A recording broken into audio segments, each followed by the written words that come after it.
탄핵은 막을 수 없더라 하더라도 내란죄만큼 막아야 되겠다고 혹시 생각하는 게 아닌가라는 해석을 하게 돼요. 탄핵이라는 거를 피할 수 없다라는 것까지 본인이 알고 있을지도 몰라요. 그나마 법지식을 갖고 있다라고 생각하기 때문에 내가 감옥에 가서 무기징역이나 그보다 더한 거를 피해야 되겠다. 들고 들어가서 국회의장과 각 정당 대표를 체포하려고 한 게 장난이야? 사람을 다치게 해놓고 나 장난인데?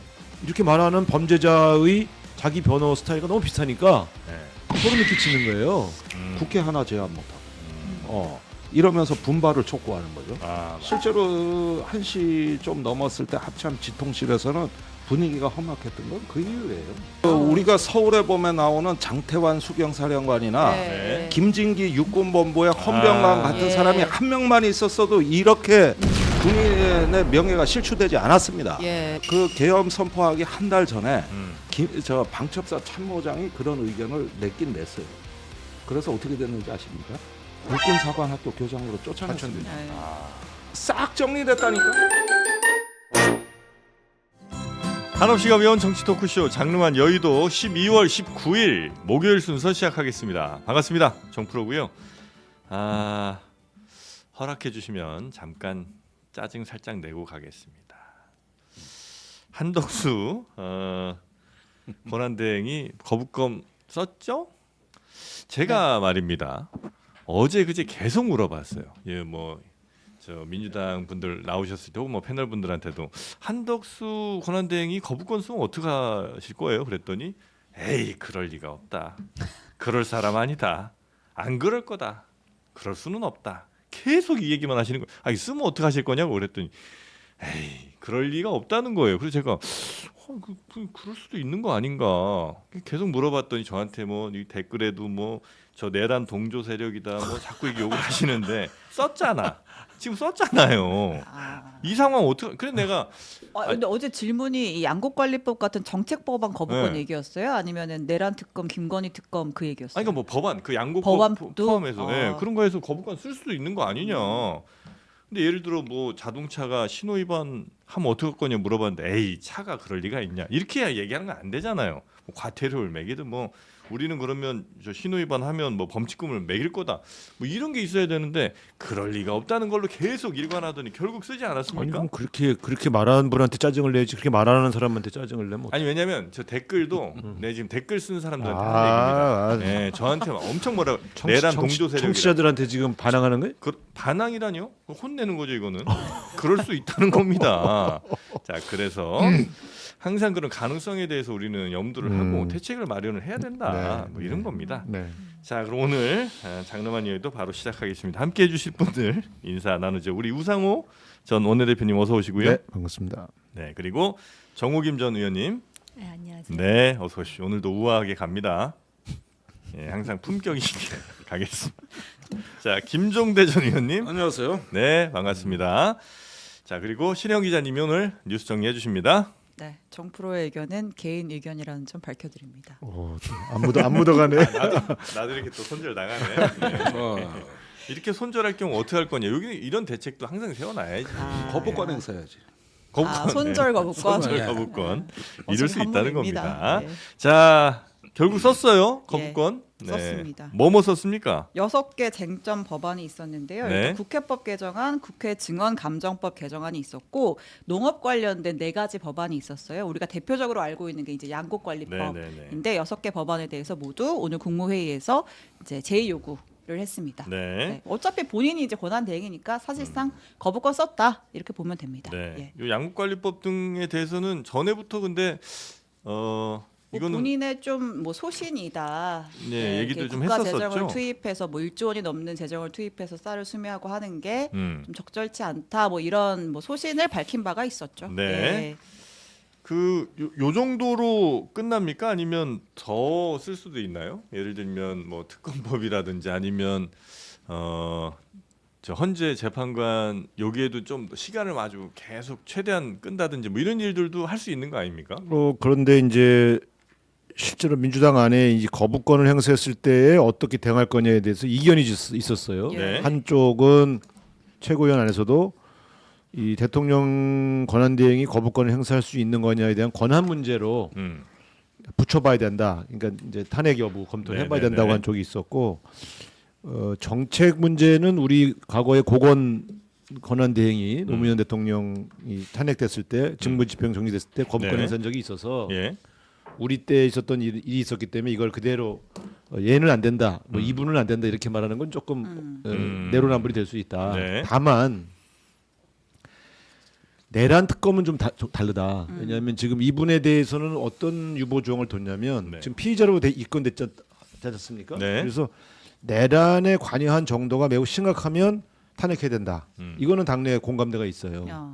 그건 범죄 행위니까. 음. 근데 두 번째 내란 특검을 거부권을 행사할 경우에는 이거는 진실을 밝히는 것을 방해하는 행위로 봐야 되기 때문에 이거는 탄핵해야 된다는 쪽이 또 다수 의견입니다. 그래서 네. 아직 그거는 이루어지지 않은 일이기 때문에 좀 지켜봐야 되겠습니다. 오늘 이 정책에 대한 정책 법안을 거부권 행사했다는 이유로 네. 탄핵을 가기는 좀 어려울 것으로 보여집니다. 왜냐하면 그래요?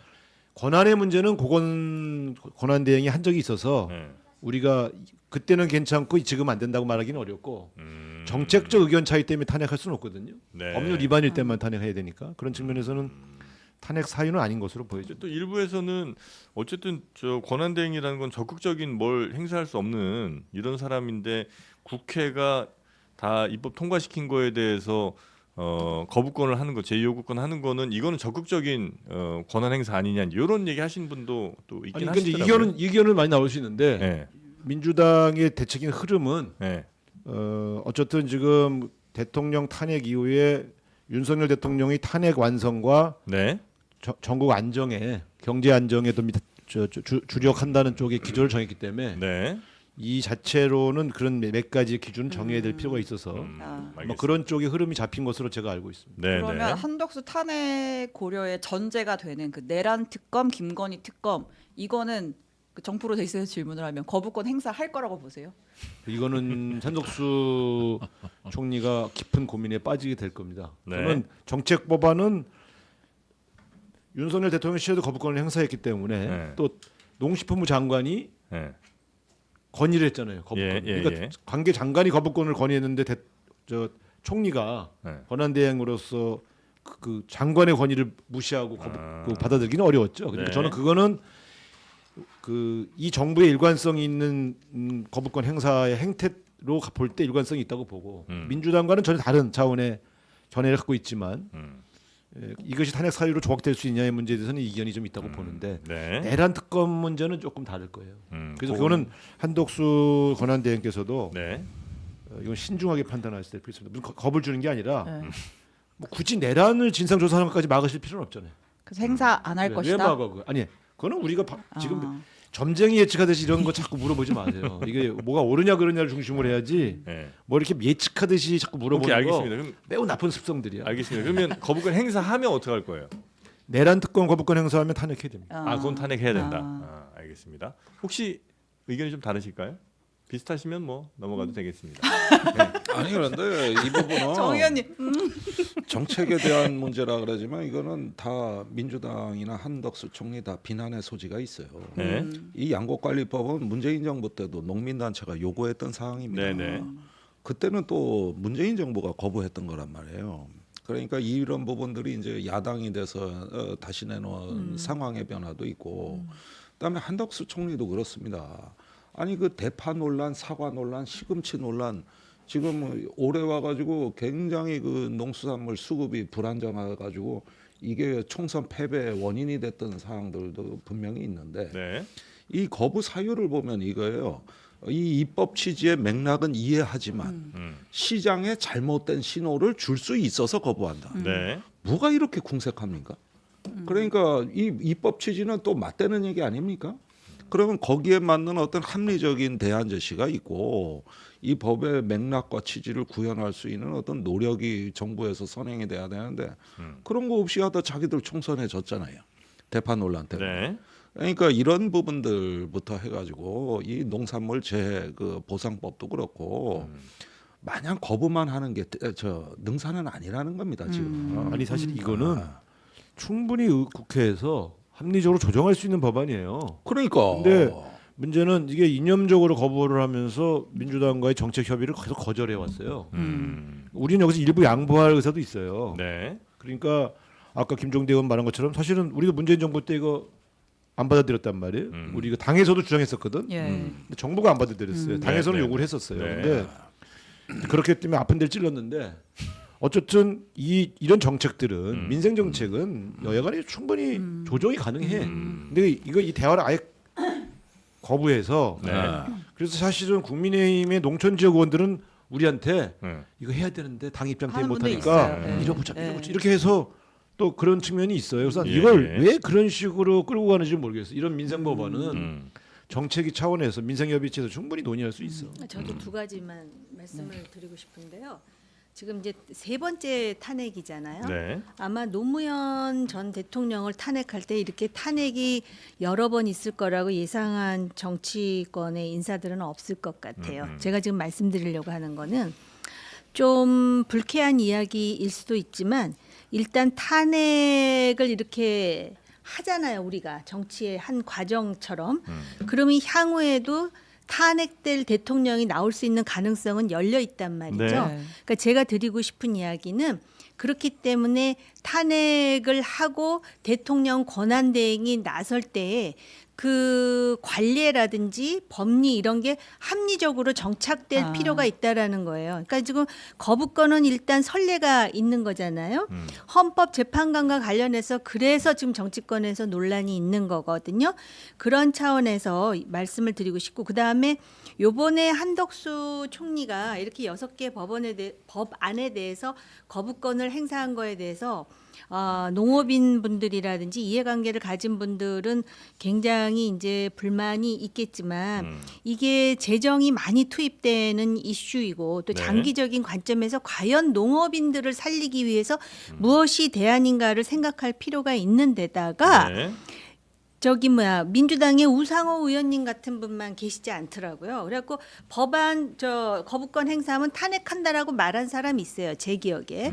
그런 강경한 입장을 취했는데 막상 거부권을 행사했는데 또 탄핵을 하게 되면 탄핵 남발 정당이라는 오명을 쓰지 않을 수가 없는 상황이에요. 지금 중앙지검장 탄핵해놓고 헌법재판소에서 재판하는데 아무도 출석 안 해가지고 얼마나 지금 민망한 일이 발생했어요. 그렇기 때문에 민주당도 좀 합리적으로 이 과정에서 탄핵 압박하고 그다음에 지금 권한대행을 압박하고 이런 식의 정치 제가 우상호 의원님 지난번에 안 계실 때 네. 칭찬 좀 해드렸어요.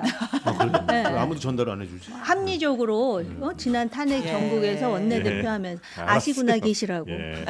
그걸 꼭 이렇게 얘기를 해주셔야 되는군요. 정치권에선 그래요. 네. 그러면 정 의원님 말씀에 연장선에 제가 두 가지만 네. 여쭤볼게요. 지금 만약에 한덕수 권한대행이 내란 특권 거부권을 행사해서 민주당이 탄핵까지 발의를 해요. 그러면 한덕수 총리는 대통령으로 보고 탄핵을 하는 거예요? 국무총리로 보고 탄핵을 하는 거예요? 이걸 왜 여쭤보냐면 그러니까 아까 전례가 없다고 그러셨잖아요. 권한대행을 탄핵을 해요. 대통령은 국회에서 탄핵할 때 200표 필요해요. 맞아. 근데 국무총리는 150표. 150표 필요해요. 그럼 뭐 어떤 걸 기준으로 삼고 탄핵을 할 건지. 그다음에 두 번째, 민주당에서 사실 탄핵 카드를 조금 고민하는 이유 중에 뭐 그런 뭐 탄핵 뭐 남발 이런 식의 뭐 얘기를 들을까 봐도 뭐 조금 있지만 네. 사실 더 큰 이유는 빨리 권한대행이 헌법재판관을 임명을 해줘야 윤석열 탄핵 절차가 진행이 되잖아요.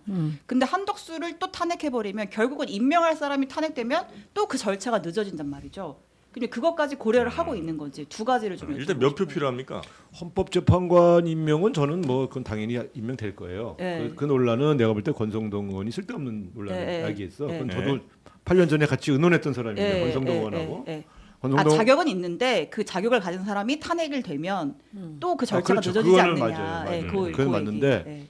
근데 권한대행은 즉시 권한대행이 임명되기 때문에 네. 하루 만에 그럼 바로 또 최상목 그렇죠. 정리하면 그 된다? 자체는 별로 큰 지체는 없어요. 근데 이거는 사실 유권 해석이 없어요. 그러면 이제 우리는 탄핵을 하게 되면 이거 가정이잖아요. 네. 탄핵을 해놓고 헌법재판소 유권 해석을 또 받아야 될 거예요. 몇 표 필요한지? 그러니까 전례를 만드는 거죠. 이게 사실 전례가 없기 때문에. 헌재가 너무 많네요. 150표가 맞지 않나? 왜냐하면 이게 200표라고 했던 이유는 그래도 국민이 직접 선출한 최고의 이제 네. 행정 권력이니까 네. 그 사람에 대해서는 적어도 의회에서 음. 탄핵하더라도 그 정도 이상의 표는 나와야 정당성이 있다는 건데 권한대행에게까지 그 200표를 요구할 수는 없는 거 아니에요? 근데 이 사람 보니까 똑똑하네. 아, 똑똑해? 아, 똑똑해. 아, 이런 이제- 얘기 아무나 안 하거든. 아 그렇습니까? 예, 예, 아유 예. 고맙습니다. 아니 보니까. 근데 어쨌든 그러나 똑똑하다는- 우리가 좀 상식적으로 얘기하는 거라 네. 헌법적 해석을 하는 것은 다르기 때문에 네, 그러니까 권한을 놓고 헌법기관의 보느냐, 지위를 놓고 헌법기관의 보느냐. 해석이 좀 있어야 돼요. 그러니까 제가 볼 때 아까 정 의원님도 얘기했지만 이런 초유일이 자꾸 생기니까 무엇이 맞냐에 대해서 되게 이견이 도출될 때 네, 권위 네, 있게 어떤 것이다라고 하는 거. 근데 이번 헌법재판소 건은 헌법재판관 문제는 헌법재판소가 유권 해석을 내려준 거예요. 네. 문제 없다고 이미. 그러면 정치권이 떠들 문제가 아니에요. 헌법재판소가 이미 미리 유권 해석 해줬으면 네. 그에 따르면 되고 그거는 정치권이 왈가왈부 문제가 아닙니다. 근데 지금 말씀하신 몇 표가 권한대행의 탄핵 요건이라는 건 정해진 게 없어요. 그래서 그건 다시 또 헌법재판소에 유권 해석을 받아야 되는데 지금 물어보면 대답 안 해요. 탄핵 해놓고 물어봐야 돼. 아 그래요? 네. 그렇죠. 복잡하다. 근데 가능하면 그런 일이 없도록 네. 한도수 총리가 지혜롭게 하시길 바라겠습니다. 네. 자 그리고 국민의힘이 지난 12월 3일 비상계엄이 있을 때 네. 그때 이제 국민의힘이 당사에 또 한 60명인가 몰려 있어 거의 욕 많이 먹었잖아요. 예. 그렇게 된 이유 이제 제일 큰 게 추경호 원내대표가 글로 모았다는 거 아니에요. 당사로 공지를 때렸죠. 근데 그 상황이 담긴 텔레그램 톡방이 지금 네. 공개가 다 됐죠. 그렇죠. 그날 계엄의 밤 당일에 국민의힘 의원들이 어떻게 소통을 했는지 네. 그 텔레그램 방이 사실 전문이 공개가 됐어요. 보셨어요? 이거 다들? 네, 전 네. 봤습니다. 예. 조금 한심하던데. 네, 저희가 조금 이제 축약을 해가지고 이제 예. 그래픽을 좀 만들었는데 이렇게 계속 하나하나씩 이제 뭐좀 보여주시면서 띄워주시면 될 것 네, 같고요. 저희 말하면서. 네, 그러니까 이제 선포되고 나니까 이제 계엄 관련돼서 이제 막 계엄이 떨어졌어요라고 이제 방에서 올라온 거예요. 네. 그러니까 한동훈 대표가 이제 공지를 올렸죠. 즉시 계엄은 이제 잘못된 얘기했죠. 거다. 네. 국민과 함께 맞겠습니다. 근데 이런 한동훈 대표의 뜻이 한동훈 대표는 이 텔레방에 못 들어갔어요. 의원이 아니잖아요. 현역 의원이 그래서 아니라. 이제 뭐 주진우 의원이랑 뭐 박수영 의원이 대표의 메시지입니다 하면서 막 전해요. 그랬더니 당 뭐 대표인데. 예, 또 일부 의원들은 뭐 김상우 비상계엄 저는 납득할 수가 없습니다. 네. 뭐 김용태 뭐 국회가 폐쇄됐습니다. 빨리 지도부에서 판단해 주세요. 의총 열어 주세요.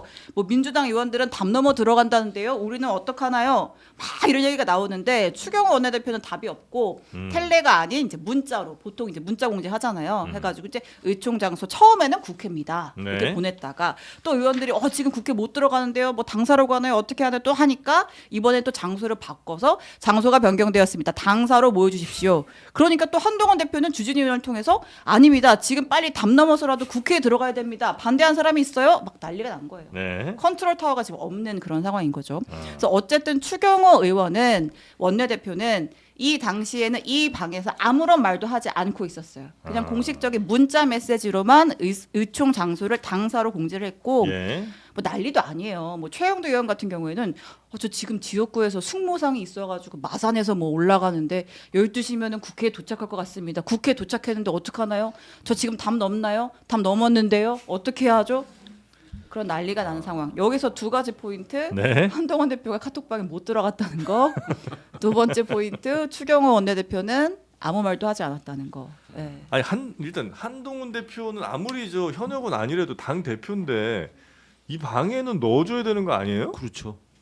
그러니까 아니, 저 이해가 안 가는 게 왜냐하면 의원들과 당 대표가 직접 소통할 수 있는 공간인데 예. 그거를 여기에 초대 안 했다는 거는 와. 저는 상식적으로 좀 이해가 안 가고 아니 아무리 원외여도 보통 당 대표는 초대하죠. 단톡방에 넣어주지 않아요. 왜냐하면 그래서 의원들이 만날 수 없으면 단톡방에서 이 의견을 직접 이렇게 이런 당 대표님 이런 의견을 좀 참조해 주세요 이렇게 보내기도 하고 할 텐데 진짜 왕따 당했나 봐. 근데 더 중요한 거는 지금 네. 저도 원내대표를 해봤습니다만 이런 비상 상황에서 네. 원내대표단의 지침이 전혀 없다는 게 맞아요. 이게 나는 이해가 안 가는 게 네.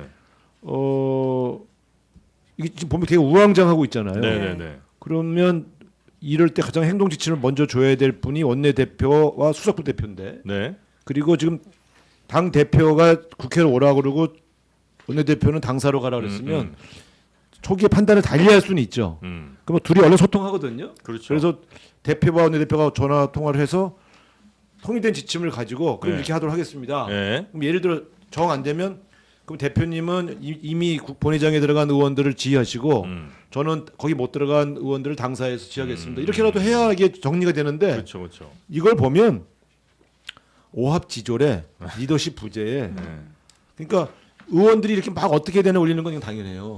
지침을 받기를 원하니까. 그렇겠죠. 근데 이거에 대해서 답을 안 주고 네. 우왕좌왕했다는 건 당일날 특히 한동훈 대표는 판단을 내리고 움직인 거잖아요. 추경호 대표가 사라졌다.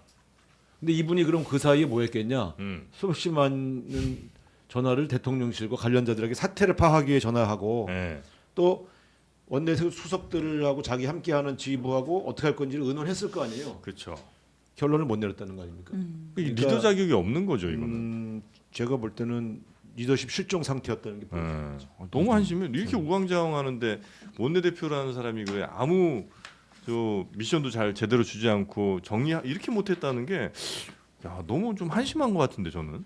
깜짝 놀랐어 이거. 네. 아니 그러니까는 이 단톡방은 아니지만 메시지로 지금 의총 장소를 공지는 했더라고요. 네. 예. 했는데 본인의 입장이라든지 이런 것에 대한 그 내용이 없는 것으로 봐서는 그러니까 저는 이제 그런 생각도 했어요. 이게 전형적인 관료 출신의 모습일 수도 있다. 그러니까 자기 입장은 전혀 얘기하지 않고 네네. 그다음에 이제 우상호 의원님이 그 상상하는 그런 부분에 대해서는 네. 지금 이 내용상으로는 나와 있지 않기 때문에 추경호 의원의 뭐 핸드폰이라든지 이런 것을 보기 전에는 우리가 확인은 좀 어려울 것 같아요. 그런데 여기 지금 의원들의 이 그 메시지를 보면은 사실은 이 사람들 입장에서도 비상계엄을 처음 겪는 사람도 있을 거 아니에요. 뭐 그렇겠죠. 학창 시절 네네네네. 빼고는. 그래서 당황했지만 그래도 상당수가 본회의장으로 가야 된다라는 입장을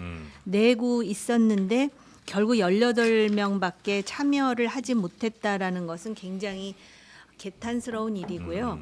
제 생각으로는 그 18명 때문에 그래도 당이 지금 존재할 수 있는 어떤 존재 이유가 지금 되고 있다라는 점이 참 역설적이죠. 그래도 50%는 들어갔어야지. 18명. 18명은 진짜. 근데 저는 지금 국민의힘의 당 분위기가 너무 사실 좀 의아해요.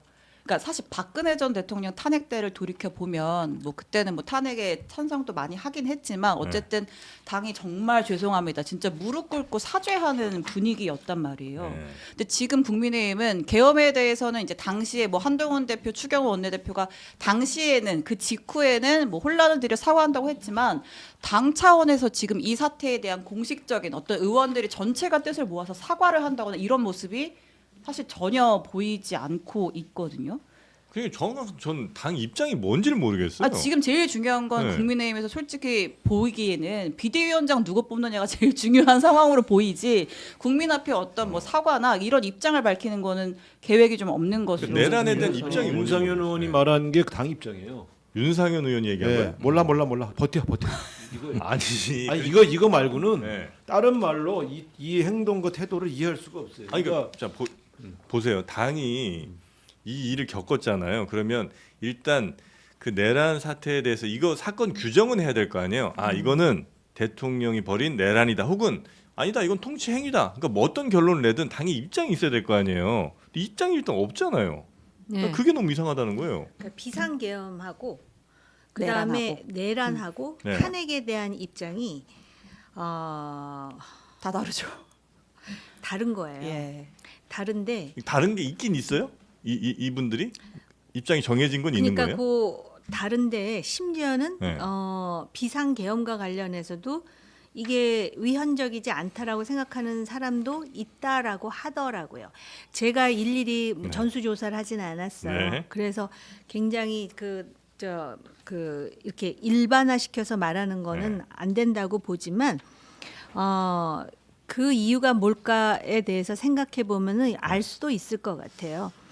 그 이명박 정부 때 우리가 네. 굉장히 많은 수의 국회의원이 진출했어요. 네. 그때는 영남권뿐만이 아니라 수도권에서도 많은 사람들이 진출을 했는데 이렇게 의원들이 전국적으로 이렇게 분포가 되면은 항상 견제 의견이나 반대 의견이 상당한 균형감을 주거든요. 네. 그때 굉장히 이제 두드러진 역할을 한 사람이 바로 고 정두원 의원이었어요. 아. 그래서 그렇게 대통령을 견제하고 비판도 하고 그러면서 당이 외부에서는 그래도 어느 정도 인정을 받고 이랬는데 이런 상황이 이제 박근혜 정부에 들어오면서 많이 달라지죠. 이거는 이제 그 권력자의 속성도 있고 그다음에 그 분포도 영향을 주는 것 같아요. 네. 그러다가 이제 그 2020년 총선에서 엄청나게 패배해갖고 주로 소속 의원들이 TK, PK 지역이잖아요. 네. 이 사람들은 기본적으로 가치관이라든지 이런 게 그 지역 구민의 입장도 반영할 뿐만 아니라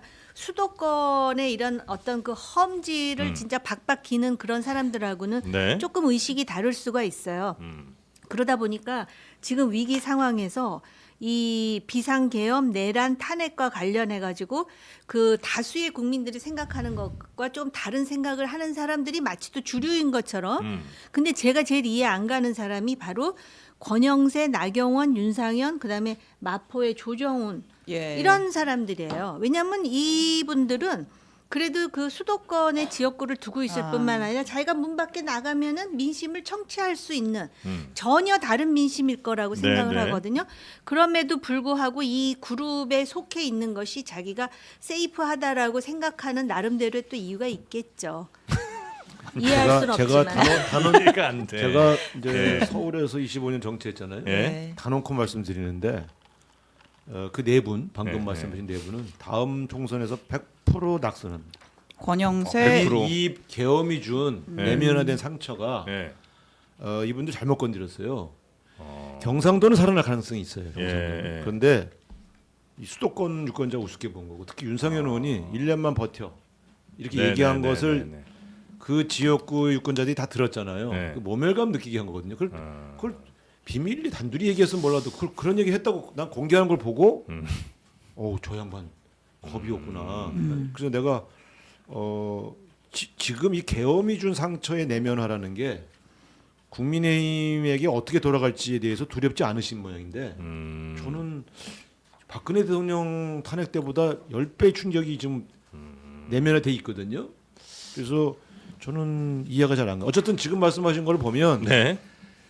국민의힘은 그 계엄 당일날부터 우왕좌왕했는데 지금도 통일된 입장을 못 정하고 우왕좌왕하고 있는 중 이렇게 결론을 내시면 될 거예요. 그런데 제가 좀 짧게 네. 그럼에도 불구하고 2017년에 탄핵을 당했는데 2021년에 그 서울시장, 부산시장 보궐선거에 오세훈, 박형준이 당선이 돼요. 그러면서 당이 이준석 체제로 바뀌면서 대선에서 정권 교체를 해요. 네. 윤석열이라는 후보를 내세워 가지고 이거는 뭐냐면은 당이 잘해서가 아니라 민주당 정권의 잘못에 대한 반사 이익을 오롯이 받은 부분이 있어요. 네. 그러니까 이 사람들이 생각하는 거는 이렇게 우리끼리 90몇 명이 그냥 거북이 등처럼 딱딱하게 뭉쳐 있으면 반드시 민주당에서 또 다른 패착이나 실패가 있을 것이다라는 그런 강한 왜냐하면 믿음이 지금 이제 당 대표의 뭐 네. 사법 리스크도 있고 네. 그래서 반사 이익이 뭐냐 생각해 보니까 조국, 박원순 그다음에 LH 뭐 이런 게 있었다고요. 네. 그러다 보니까는 잘못된 경험칙에 어떤 그 왜곡된 확증 편향 같은 것이 있는데 네. 설사 우리나라 정치 상황이 그렇다 하더라도 이게 뭐가 옳으냐 그르냐에 대한 판단은 할 줄 알아야 된다라는 아쉬움이 굉장히 네. 크죠. 우리 김정대 의원님은 이런 양당의 모습 보면 서로 실수하길 바라 서로 잘못하길 바란 내가 잘한 게 아니라 서로 못하길 바란 이 모습들 너무나 안심하죠? 근데 아까 그 우리가 얘기하던 예. 추경호 추경호. 원내대표의 4번의 그 장소 변경은 네. 이건 정말 좀 미스터리입니다. 이게 의도가 있다고 보세요? 아니면 그냥 우왕좌왕 막 보는 아니 거예요? 헷갈린 그러니까 거예요? 이 계엄 당일날에 이 추 원내대표의 행적은 너무 이상하거든요. 네. 그러니까 분명히 저기 오후에 저기 어디 그 시내에 있는 이용원에 들러서 용산에 만찬 간다는 말을 했단 말이에요. 이 실체가 아직 확인 안 됐어요. 이용원? 이발소? 네. 예, 미용. 예. 거기 가서 무심코 얘기한 거예요. 오늘 용산에 만찬 간다고. 추경호 그런데 원내대표가? 그 이용원에 간 건 확인이 된 겁니다. 그래요? 이거는 노정면 의원이 공개했죠. 네. 그런데 실체가 확인이 됐거든요. 예. 그러면은 왜 그런 말이 나왔는가? 당일날 용산하고 어떤 소통을 하고 있었는가? 네. 그다음에 여기 장소가 바뀔 때가 어떤 순간이냐면은 그 추경호 원내대표가 우원식 의장한테 네. 본회의 그 시간을 좀 늦춰달라고. 늦춰달라. 예. 네, 그게 공시 29분하고 38분이거든요. 이 사이에 계속 그 의원총회 장소가 바뀌는 거예요. 네. 이 시간대를 잘 보셔야 돼요. 예. 예, 그리고 48분까지도 바뀝니다. 네. 예. 그러니까 이 무렵에 지금 저기 추경호 원내대표가 용산하고 통화했느냐가 핵심이에요. 통화 안 했을 리가 없죠. 내가 원내대표인데 어. 이 상황이 뭔지를 파악하려면 용산이지. 그렇지. 누구한테 물어봐. 그러니까 그는 안 했다 그러면 거짓말이고 나쁜 통화는 사람이고. 가정하고. 다만 그러면은 대통령하고 했다고 나오잖아. 11시 네, 반쯤에 네. 통화했다고 나오지 않았나요? 네. 나왔어요. 그러니까 한 번 했다고? 예. 11시 반이면은 여기가 이제 그 계속 바뀌는 그 시간대입니다. 그래 가지고 이거는 추경호 원내대표의 이상한 행적은 이건 추 원내대표의 판단이 아니다. 네. 아, 대통령의 그러니까 지시를 궁극적으로는 국회와 의원을 분리하는 거예요. 이것을 당시에 모든 계엄군의 초점은 뭐냐면 의결 정족수가 되냐 안 되냐 문제 예. 아니겠습니까? 예. 그러니까 의결 정족수 150명을 넘기지 않으려면은 여기서 국민의힘 의원들이 들어가서는 안 되는 거잖아요. 네, 네. 국회에 들어가서는 안 되는 거고 분리시켜야 되는 거죠. 그렇죠. 그러니까 처음에 공지된 게 국회였다가 당사로 바뀌지 않습니까? 예. 그러면 여기에서 우리가 뭐 경찰이 맡고 있다 민주당 의원들은 담 넘어간다는데 가려면 가는 겁니다. 그래가지고 담을 넘어가든 뭐 어떤 식으로든 가려면 가는 건데 추경호 원내대표가 국회에서 당사로 장소를 바꿨다는 거는 네. 의원들을 국회에서 이탈하고 분리시키겠다는 의도로 보여지는 것이고 네, 네, 네. 이날 저녁부터 추경호 원내대표가 이때 당시까지 각종 통화 기록이라든가 행적이 굉장히 석연치가 않아요.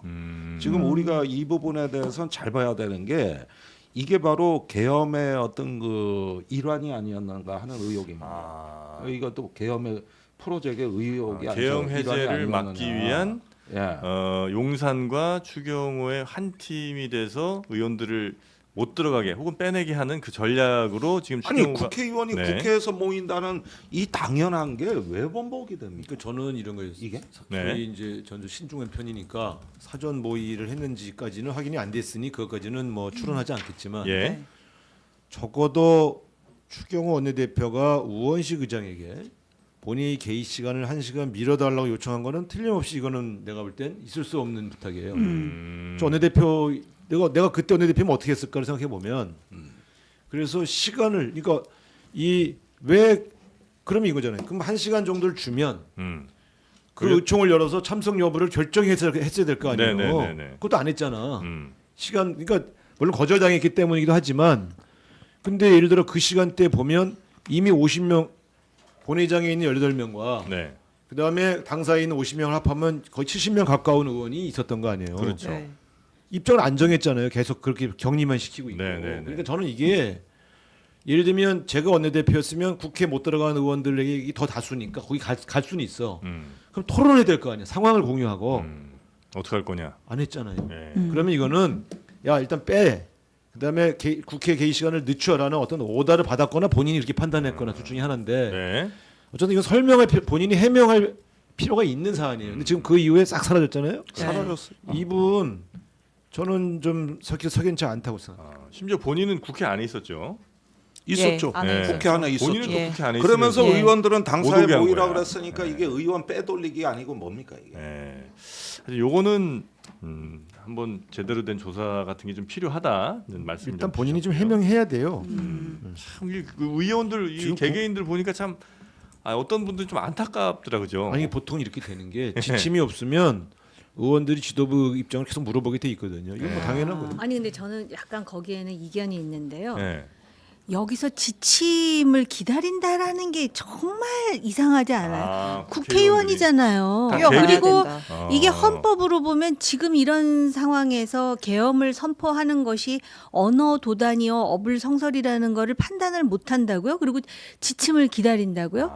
자기 발로 담을 넘어서 들어가 그러네. 있어야 정상인 거예요. 그러니까 각각이 다 헌법 저는 기관인데. 추경호 원내대표에 대해서 저도 유사한 생각을 하고 있어요. 단지 예. 확인이 안 됐기 때문에 지금 말을 안 하는데 그 외에도 지금 여러 가지 제가 생각나는 걸 지금 네. 적어놨어요. 네. 과거에서부터. 네. 근데 시간이 없으니까 네, 그 시간이 얘기는 안 없으니까. 하고. 네. 그런데 그 국회의원들도 그렇게 그 변명을 하기에는 그리고 지금 입장을 보세요. 지금 입장을 보면 과연 이 사람들이 계엄을 막아야 된다라는 그런 어떤 절박한 국회의원으로서의 소명이 있었는가. 그리고 제가 지금 한 가지만 적어놓은 것 중에 한 가지만 네네네. 얘기를 하자면 첫 번째 탄핵 때 말입니다. 부결이 됐잖아요. 음. 부결이 되자 오히려 추경호 원내대표가 굉장히 화가 나서 나는 사퇴하겠다 그랬어요. 그랬더니 국회의원들 그 국민의힘 다수가 본인은 사퇴하겠다라고 그러고 자리를 나가버렸는데 그 본인도 없는 자리에서 재신임 의결을 했다라는 언론 보도를 봤어요. 좀 이상하죠. 네. 많이 그래서 이상합니다. 네. 많이 이상하죠. 네. 그래서 이 보수라는 거에 대한 그 제대로 된 이해를 그 보수 정당이라고 하는 의원들이 잘 못하고 있다. 보수에 대한 확고한 신념이 있다면 네. 비상계엄을 막는 게 맞아요. 아, 자, 저희가 사실 지금 국민의힘 뭐 텔레방도 얘기하고 지금 차기 비대위원장 뭐 권성동 원톱으로 가냐 아니다 뭐 중진 중에 한 명 더 고른다 이런 얘기를 해야 되는데 속보가 들어와서 아, 이것만 그래요? 좀 먼저 뭐예요? 전하겠습니다.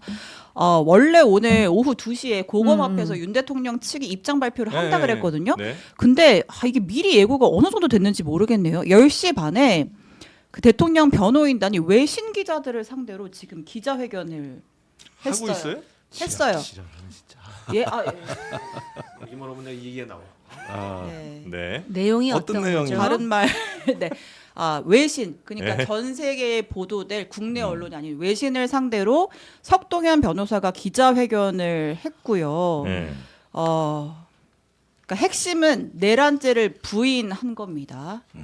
네, 어, 일단 외신들 불러서. 예, 외신까지 불러서 지금 내란죄를 부인하는 취지의 네. 기자회견을 했다. 간단하게 내용을 말씀드리면 네. 일단 윤석열 대통령은 법적 쟁점 부분에 있어서는 당당한 입장이 분명하다. 법 절차상 직접 대통령이 소신을 밝힐 의지를 우리가 확인했다. 그리고 윤 대통령은 내란죄에는 동의할 수 없다는 입장이다. 국가적 비상사태라고 판단해서 계엄을 선포한 것이다.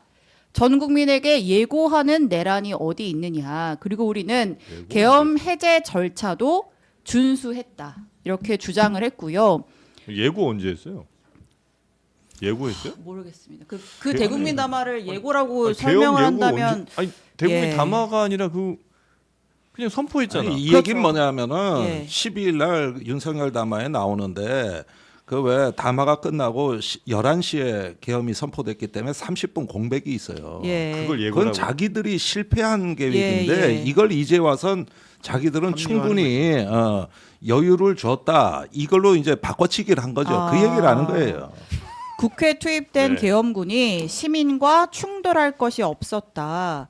윤 대통령은 법률가 출신인데 네. 체포를 얘기했겠느냐. 내란죄라는 것을 성급하게 단정하지 말고 냉정히 봐야 한다. 이렇게 주장을 했고요. 그다음에 지금 원래 21일에 공수처에 검찰 출석하라고 하고 이제 공수처가 2차 소환 친다고 했잖아요. 출석하느냐? 거기에 대해서는 말씀드릴 것이 없다.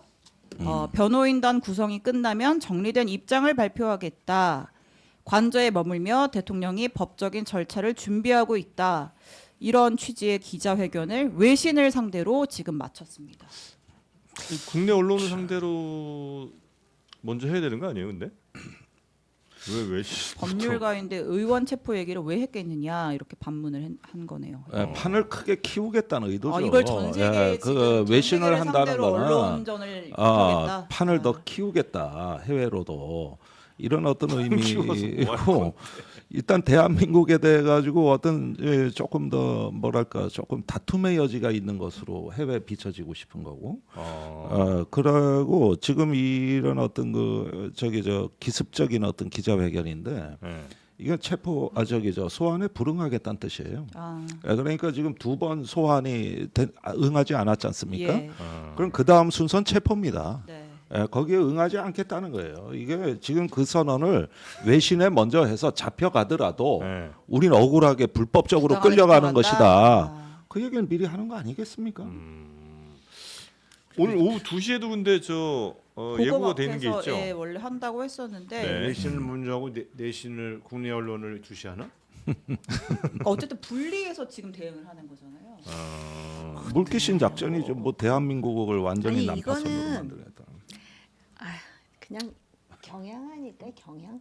경향이요? 네, 경향이라기 왜냐면은 그 마이크에 뭐- 좀 말씀 좀 해주시고요. 네, 그 해외 순방 갈 때도 꼭 외신을 먼저 하는 그 아. 관성 같은 건가? 관례상 그랬다. 아니요. 그러니까는 물론 예. 지금 외신을 한 의도는 분명히 있겠죠. 근데 제가 볼 때 외신의 그런 발표를 한다 그래서 큰 영향을 주기는 어려워요. 왜냐하면 이게 국내 정치이고 오히려 지금 국내에서 흥분하는 국민들만큼 내지는 그 이상으로 외신이 진짜 언어 도단이라는 보도가 이미 많이 나와 있고 심지어는 미국이 다른 나라 특히 동맹국의 내정에 대해서 개입하는 거를 가장 원하지 네, 않는데 네. 뭐 요번에 보면은 상당히 심각한 오판이다 뭐 이런 말을 하잖아요. 네. 네. 그러니까 그 아직까지도 지금 이 현 상황에 대한 본인의 어떤 그런 그 확증 편향 같은 거가 그대로 변호인의 입을 통해서 나오는 것 같아요. 사실 제가 이 말씀 드리는 입장은 보수를 애정하는 사람들 입장에서 굉장히 고독스러운 얘기예요. 네, 네, 네. 그리고 윤석열 대통령 그러니까 이게 2016년도에 박근혜 대통령이 탄핵 후에 보였던 모습, 네. 그다음에 지금 윤석열 대통령과 그 측근들이 보이는 모습이 정반대예요. 네. 그러니까 그때 박근혜 대통령은 대국민 사과도 하고 예. 또 사실 자기의 이 혐의는 계속 부인을 했어요. 예, 예. 근데 이런 얘기는 했어요. 내가 어떤 사람을 너무 믿고 의지한 결과로 이런 일이 생겼다라고 하는. 그러니까 최순실이라는 사람의 문제점에 대해서는 국민에게 사과를 하고 그런데 자기가 너무 사람을 믿고 의지하다 생긴 일이다라고 하는 수준에서 대응을 했어요. 네. 그게 반성이 담겨 있었던 거예요. 음. 근데 윤석열 대통령은 나 경고하려고 살짝 한 거다. 예. 근데 이게 왜 내란이냐? 지금 이런 식으로. 음. 그러니까 저는 이렇게 보면서 아니 총 들고 들어가서 국회의장과 각 정당 대표를 체포하려고 한 게 장난이야? 그 사람을 다치게 해놓고 나 장난인데 이렇게 말하는 범죄자의 자기 변호 스타일과 너무 비슷하니까 네. 소름이 끼치는 거예요. 그래서 제가 여러 번 말씀드렸지만 계엄이 대한민국에서 계엄을 발표하고 군인을 투입했을 때 항상 벌어진 일은 대규모 민간인 희생이에요. 네. 그러니까 4.3도 그랬고 광주도 그랬고 8.10년. 그러니까 아니 이게 지금 장난이라고? 이게 지금 그냥 경고하려고 했다고 나는 이 사람이 갖고 있는 이 망상과 네네네. 이 현실 부인이 저는 상당히 심각하다고 느끼는데 문제는 네. 지금 이 태도의 목표가 뭐냐? 네. 하나는 실제 법적으로 다투어서 기각을 받아야 되겠다는 목표도 있을 거고 네. 또 하나 거기에 따르는 사회적 압력을 정치적 압력을 키우려면 자기 지지층을 격동시키고 그 자기 지지층이 써야 할 소위 말하면 논리를 반복적으로 전달해서 국론 분열을 일으키겠다는 거예요. 저는 그게 너무 노골적으로 보여서 네, 네, 계엄령을 선포해서 군인을 집어넣은 것도 모자라서 네. 지금 사후에 태극기 부대나 자기를 지지하는 극우 부대들을 거리로 동원해서 싸움 붙이려고 하는 거 아닙니까? 지금 제가 요즘 또 극우 유튜브를 몇 개 좀 체크하면서 보고 있거든요. 예. 저는 그게 왜 그런지를 약간 알 것 같아요. 왜냐면 이제 대통령이 그런 쪽에 많이 이제 편향돼 있다는 건 다들 알고 계시잖아요. 근데 그 유튜브들 보면 외신 인용을 많이 합니다. 왜냐하면 우리나라 언론에서는 그런 기사를 찾아보기 힘들잖아요. 무슨 부정선거니 뭐 이런 것들을. 근데 외신은 자신들이 조작하기가 편해. 왜냐하면 영어 막 불어 막 써 있으면 자기네 마음대로 그냥 해석해 놔도 대충 안 들통 나거든요. 제목을 뭐 자기네 마음대로 해석하고 뭐 이렇게 해도. 그러니까 외신에선 이만큼 저 뭐 부정선거 또 워낙 많은 외신들이 있으니까 그런 얘기 하는 데들도 가끔 있고. 그러니까 대통령은 기본적으로 우리나라 언론들은 잘 안 믿고 그 유튜브들이 얘기하는 그 외신들의 오히려 더 의지를 많이 하는 것 같아. 저는 그런 대통령의 마음을 또 약간 헤아리고 있습니다. 제 개인 생각은 네. 지금 아니, 그러니까 유튜브들에서 보면 극우 유튜브들이 외신을 되게 헤아리고 좋아해요. 있다고? 아니 외신을 좋아한다고. 아니, 정프로가 너무 대통령이 이해가 안 되니까 정말 백방으로 이해해 이해해 보려고 노력을 하는 그런 노력이라고 생각해 주시면 좋을 것 같아요. 네. 극우 유튜브까지 보고 네, 있어요. 저도 네. 요즘에. 자, 그러니까 국민의힘이 네. 이 구구적 편향을 가진 대통령의 이 선동과는 단절하겠다는 의지를 밝혀야 돼요. 네. 그러지 않으면 아, 점점 큰일 납니다. 윤석열 대통령 측 때문에. 네. 아니 극우가 네. 바람직하지 못한 사회의 한 현상이지만 대통령이 애초부터 극우적 편향이었는가? 그건 아니죠. 그건 아닌 거예요. 예. 그러니까는 굉장히 이 정신 세계가 음. 안정적이지 못하기 때문에 극우적으로 편향된 그런 지경까지 왔다라고 점점 우리가 이렇게 갔다. 원래는 중도와 호남의 지지를 많이 받았었어요. 원래는 검찰총장 초기에는 그만둘 때는. 극우 보수는 아니었는데 그럼요.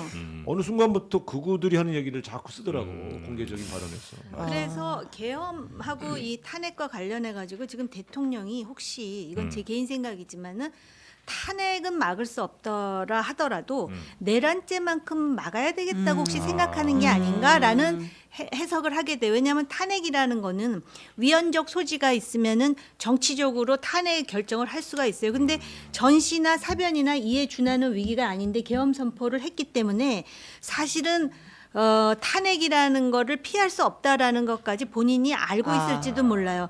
근데 내란이라는 거는 뭐 국토 참절, 그다음에 국헌 문란 뭐 예. 이런 거 나오잖아요. 네. 근데 나는 헌법을 문란하게 한 게 아니다. 경고만 했고 그다음에 해제 결의도 할 줄 알았다. 자꾸 이런 얘기를 하는 게 그나마 법 지식을 갖고 있다라고 생각하기 때문에 법 기술로 그것만 내가 감옥에 가서 무기징역이나 그보다 더한 거를 피해야 되겠다. 그러면서 내란이라는 건 또 미수에 대해서도 지금 그 단죄를 하게 돼 있지 않습니까? 그래서 여기에 굉장히 지금 민감한 상태 아닌가. 그러니까 변호사도 자꾸 내란을 얘기하는데 헌법재판소에서도 위헌이라는 부분하고 내란이라는 부분 두 개가 있거든요. 예. 근데 위헌이라는 부분은 막을 수 없지만 내란을 막아야 형사상 어떤 처벌을 받는 거에서 피할 수 있다라는 그런 절박함이 지금 이런 식으로 배어나는 게 아닌가. 관련 설명이 그렇죠. 녹아 들어 있습니다.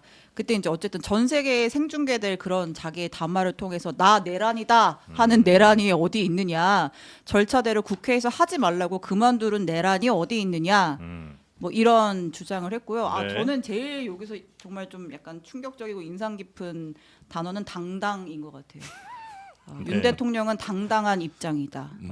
국민 여러분을 놀라게 하고 충격을 느끼게 한 데 대해서는 송구한 마음이 있지만 네. 쟁점이 될 현안에 대해서는 시비를 가려야 한다. 그 아까 뭐 정현이 말씀하신 그런 내란죄 여부를 진짜 다퉈보겠다. 이런 입장이 네. 당당한 입장이 명확한 것 우리 같습니다. 대통령이 뭐 내란을 좀 어떻게 이제 판단하느냐는 좀 달라질 수 있겠습니다만 하여튼 그 계엄 상황에서 계엄을 어떻게든 연장 내지는 좀 더 끌어보려고 했던 정황들도 좀 나온 거 아닙니까? 그 계엄 해제가 국회에서 통과가 됐는데 네. 1시간 뒤에야 바로 해야 되는데 1시간 뒤에야 뭐 국무위원들을 불렀다는 거잖아요. 원래 헌법에 써 있잖아요. 네. 그러니까 국회에서 계엄 해제를 의결하면 지체 없이 통보해야 한다. 혹은 개헌법에 나와. 예, 계엄법에 나와 있는데 네. 당시에 이제 국회에서 해제안이 통과된 게 1시 조금 넘어서였잖아요. 네. 그런데 실제로 우리가 기다렸잖아요. 대통령 왜 담화 안 해? 계엄 해제한다고 왜 발표 안 해? 맞아. 우리가 기다렸잖아요. 새벽 4시까지 기다렸잖아요. 예. 자, 1시 좀 넘어서 국회에서 계엄 해제안이 통과가 됐는데 네. 실제로 그거를 최종적으로 논의하는 국무회의 소집 통보가 예. 1시간 17분이 지난 새벽 2시 17분에야 카카오톡 단체방에서 국무위원들 모이십시오. 국무회의 소집 공지가 1시간 17분이 지난 뒤에야 이루어졌다라는 거예요. 그럼 실제로 국무위원들 들어오고 하는데 시간이 더 걸렸겠죠. 훨씬 후에 냈고 그러면 도대체 그 1시간 반, 한 17분, 1시간 반 동안 대통령은 뭐 했느냐? 뭐 했냐? 지하 벙커에 있었고 네. 김영현 합참지통실. 합참 직통실에 있었고 네. 김영현 장관과 박안수 계엄사령관과 함께 있었다. 뭐 했을까요? 아이 그거는 뭐 너무 쉽잖아요. 너무 쉬워요? 국회에서 해제 결의를 했지만 네. 이걸 대치기 할 수 있는 군사적 법률적 방안이 없는가를 검토하고 있었겠죠. 예. 근데 1시간 동안 검토해놓고 방법이 없습니다. 그러니까 그냥 공무원이 소집한 거지. 그러니까 네. 1시간 동안은 다른 우회로가 없는지 그리고 이것이 해제되었을 때에 올 수 있는 여러 가지 책임은 어떻게 질 건지 입을 어떻게 맞출 건지 이거를 그 1시간 사이에 쫙 의논하고 그때 진짜 한 거죠. 두뇌 풀가동 했겠네 그때. 그때는 마치 벼랑에서 떨어지는 것 같은 순간에 맞죠. 모든 구상 연상이 되잖아요. 그리고 아마 아. 그 순간에는 거의 모든 지금 이 인신 구속된 모든 사령관들 군인들 네. 이 작전에 동원된 모든 사람들이 아마 제정신이 아니었을 거예요. 모든 시나리오 다 써야 되니까 그리고 거의 뭐 닥터 스트레인지. 본능적인 증상인 네. 거예요. 그 가능성을 봤을 겁니다. 저기 국회 의결을 포고령 위반으로 볼 수 있느냐. 네. 그러니까 국회, 정당, 지방의회까지 정치 정치 활동을 활동을. 그만다 그랬으니까. 네네네. 그러면은 이거는 국회에서 뭘 했든 의결했든 네. 어쨌든지 간에 일단 포고령 우선이다. 네.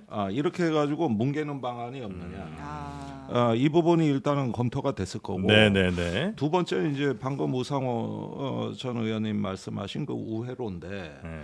이 부분에 대해서는 2차 그 대기조가 있었단 말이죠. 네. 그게 HID입니다. 네. 그러니까 처음에는 국회는 어떤 식으로든 제압이 된다고 봤고 네. 그 다음에 대규모 소요 사태라든가 어떤 그 이후에 나올 수 있는 여러 가지 그 혼란 상황에 대한 원래 개헌 계획의 70-80%는 그 내용이었어요. 앞에 국회 제압은 1-20%밖에 안 돼요. 그리고 그걸 실패한다고 의심하지도 않았고 설령 했다 하더라도 이건 포고령 위반이고 그러면 우회로를 볼 수 있는 여러 가지 이제 추후 대책이 있었을 겁니다. 그런데 이런 부분들을 이제 점검하고 세 번째는 질책입니다. 국회 하나 제압 못하고 이러면서 분발을 촉구하는 거죠. 실제로 1시 좀 넘었을 때 합참 지통실에서는 분위기가 험악했던 건 그 이유예요. 이런 부분들이 이제 어우러지다가 출동 늦을 때도 막 전화해서 너 지금 어디냐고 막 따지고 그랬잖아요. 아니 그것도 저 언제 가냐 언제 도착하냐 네. 뭐 이러다가 이제 도착해서는 문부시고 들어가서 끌어내라. 네. 이 전화를 곽종근 특전사령관한테 한 거 아닙니까? 예. 그러니까 이런 부분들은 제가 보기에는 대통령 윤석열은 당시에는 일단은 이 정도 물리력이면은 다 쓸어버릴 수 있다고 확신을 했던 것 같고. 군대랑 갔다 와서 그렇게 생각. 아니 근데 저기 그냥 필요 없어 250명으로. 제가 그냥 객관적으로 네. 요 부분은 더 많은 물증과 증언을 확보해서 모자이크처럼 일단 맞춰야 되고 예. 우리가 정황만 가지고 얘기하는 거는 조금 조심스럽다라는 말씀을 네. 드리고요. 그다음에 그 지금 뭐 중요한 얘기는 아닐 수 있을지 모르겠지만 지금 국민들이 이 계엄의 후유증으로 심리적인 충격뿐만이 아니라 이런 부분도 있어요. 자괴감이랄까?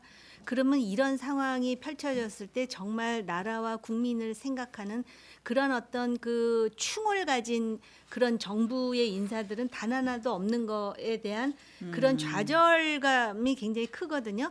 근데 지금 그 언론에 그렇게 부각되진 않아서 그렇지만은 실무진이나 중간 간부 중에 이건 아니다라 그래갖고 사표를 낸 사람도 있고 예. 또 한 명입니다. 법적으로 한 명. 아니 그리고 법적으로 이건 위헌 위법이기 때문에 따를 수 없습니다. 뭐 이렇게 말한 사람도 있다 그런데 그 발굴 작업도 굉장히 중요할 것 같아요. 사실 우리가 역사를 공부하는 이유가 너는 한국인으로서 자랑스러워해야 돼라는 거를 보여주기 위해서 하는 건데 지금 이제 이런 어떤 그 사회 전체의 어떤 이 자괴감을 그렇다고 없는 얘기를 만들어내라는 것이 아니라 그런 사람에 대한 스토리도 저는 분명히 있을 거라고 보거든요. 네네네. 아니 그런데 지금 이거는 그래서 저 신인도가 제일 높아졌어. 저기 그 우리가 서울에 보면 나오는 장태환 수경사령관이나 네. 김진기 육군본부의 헌병관 같은 예. 사람이 한 명만 있었어도 이렇게 군인의 명예가 실추되지 않았습니다. 예. 단 한 명만 있었어도. 그런데 대부분 어떤 사람들이냐? 그 서울에 보면 나오는 34단장 같은 사람이에요. 행주대교가 딱 지키는 게 34단 관할인데 예. 한쪽에선 터주라 그랬고 전화 계속 하잖아요. 예. 한쪽에선 막으라 그랬어요. 네. 그러니까 이 사람이 어떻게 했습니까? 막긴 막는데 철제 바리케이트를 비스듬히 친 거예요. 예. 예. 이렇게 해서 그 사이로 저기 인천에서 출동한 공수부대가 들어오죠. 통과해 버린 거예요. 예. 최대한 본인은 그러면은 여기에서 이게 저기 쿠데타가 성공하면 네. 내가 열어줬다고 쿠데타가 실패하면 나는 막았다가 되는 겁니다. 그러면 여기 비겁하다. 지금 지금까지 나온 사람들 증언하는 사람들 다 들어보자고. 70-80%가 그런 사람들이에요. 그러면은 저항을 한다는 거는 이건 뭐 저기 일정 정도 항명의 위험을 무릅쓰고 나는 출동할 수 없다. 또는 반대로 행동할 수 있는 어떤 신호를 발신했던 사람이 있느냐? 눈 씻고 찾아봐도 없습니다. 아니 방첩사의 법무관들 법무관 거기 저 법무팀장 대령. 얘기하는 건데 그 유빈나 대령이거든요. 예. 대령. 그 사람은 선관위에서 이거를 반출했을 때 이거 저기 불법적인 그 이게 저기 뭐냐 탈취가 되기 때문에 네. 곤란하다는 의견을 낸 거예요. 자, 지금 우리가 얘기하는 건 뭐냐면 계엄 토의가 여러 번 있었습니다. 방첩사. 근데 이 계획만 안 됩니다. 이런 건 실행해서도 안 되고 이건 불법입니다. 이렇게 얘기한 참모가 누구냐는 거예요. 그다음에 그 계엄 선포하기 한 달 전에 저 방첩사 참모장이 그런 의견을 냈긴 냈어요. 그래서 어떻게 됐는지 아십니까? 육군사관학교 교장으로 쫓아냈습니다. 네. 싹 정리됐다니까. 아니 아까 그렇게 다른 의견 낼 정리된- 만한 사람들은 네. 그래서 현장에 당일날은 네. 아무도 없었습니다. 아무도 네네. 다 정리됐어요. 당일에 뭐 정의로운 판단을 한 분이 있다면 또 밝혀질 거고. 근데 지금 정말 이번 내란 사태로 인해서 정말 우리 군의 명예가 정말 많이 실추가 제가 안타까운 됐잖아요. 게 그 점이에요.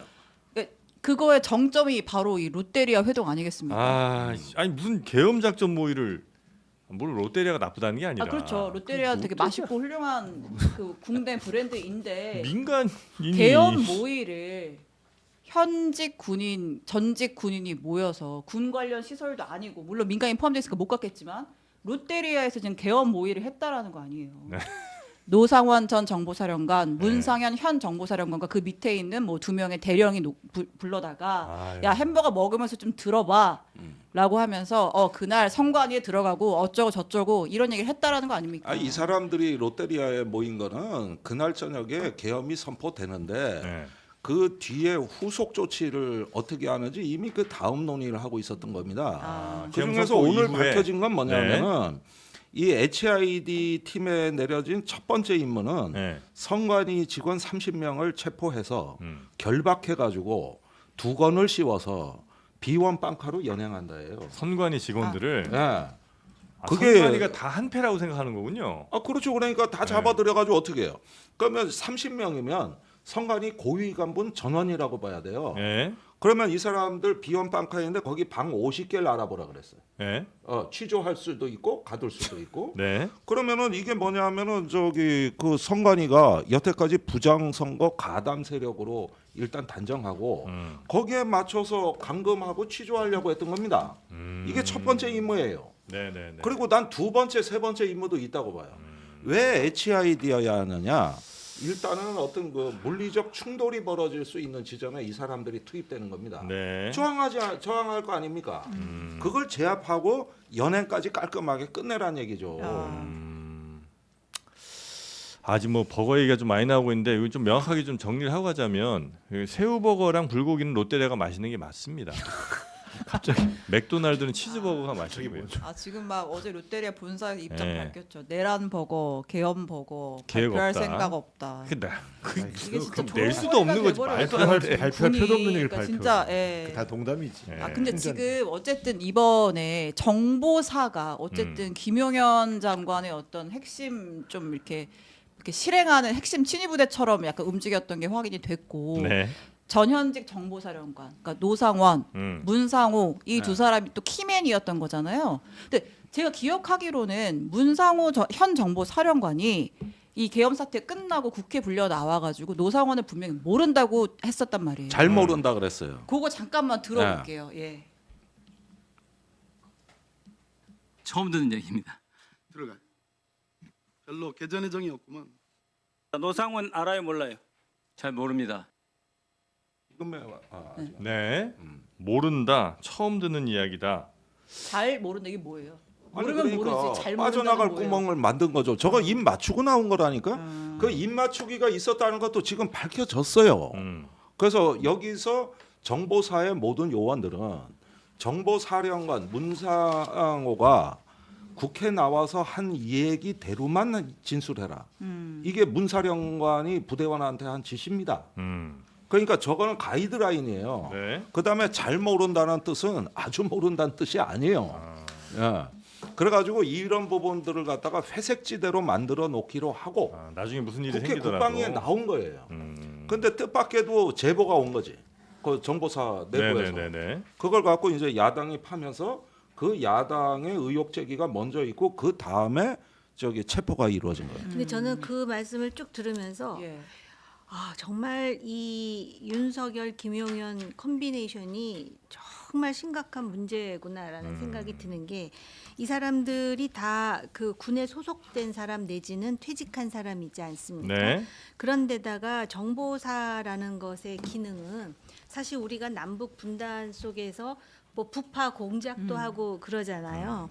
그러니까 아마 훈련을 받으면서 예를 들어서 부파 공작을 하다가 북한에 의해서 잡혔을 때 너는 모른다라고 하지 말고 잘 모른다 이런 식으로 훈련이 돼 어디에 했다 있는 말씀하시는 거예요? 네? 도대체. 아니, 둘이 귓속말 하실 거면 따로 마이크 갖고 와서 얘기하세요. 롯데리아 가셔서. 아, 이렇게 잡고 이렇게 움직여주세요. 예. 훈련이 돼 있는 사람인데 네네. 그런 사람들을 이런 식의 그 어떤 계엄에다가 활용을 하려고 했다는 네. 그 상부의 그러니까 리더의 오판과 망상이 네. 지금 아주 군 조직을 더 잘하시겠지만 의원님께서 네. 이렇게 완전히 그냥 아주 뿌리채 다 뽑히게 만들었다라는 것이 더 이게 지금 심각한 일이다라는 생각이 들어요. 아니 그러니까 우리가 이 HID에 대해서는 네.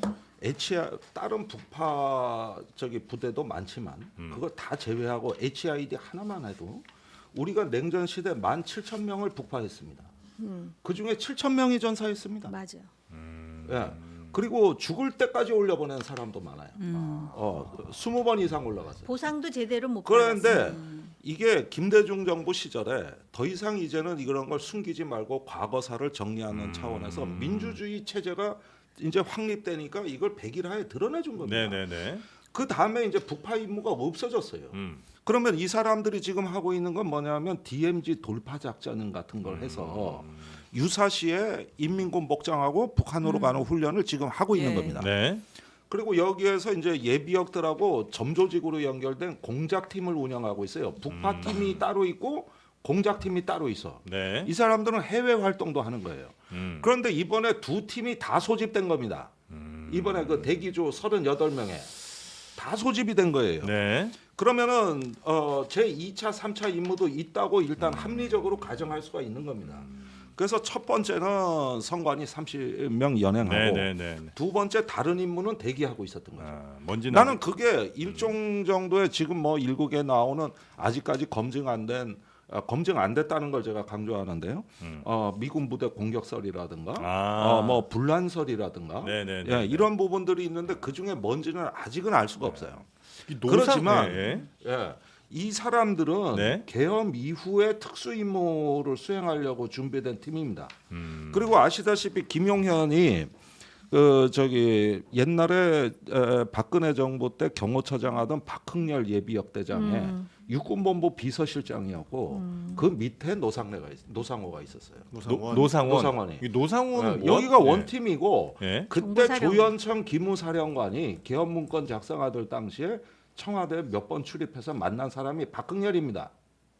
이 사람들이 노상원은 다 연결이 돼요. 그러니까 김용현이랑도 매우 직통 라인인 거예요? 직통 라인이고 네. 그래서 그 저기 노상호가 그 노상원. 노상원이 네, 노상원. 그 예. 박흥렬 그 경호처장 밑에서 원래 나가야 될 사람이 원스타로 진급해서 군사관리관을 했어요. 네. 그때 수방사령관이 김용현입니다. 여기가 같은 경호위원회 위원들이에요. 다 같은 원팀이란 말이에요. 네네네. 그게 지금까지 내려오는 겁니다.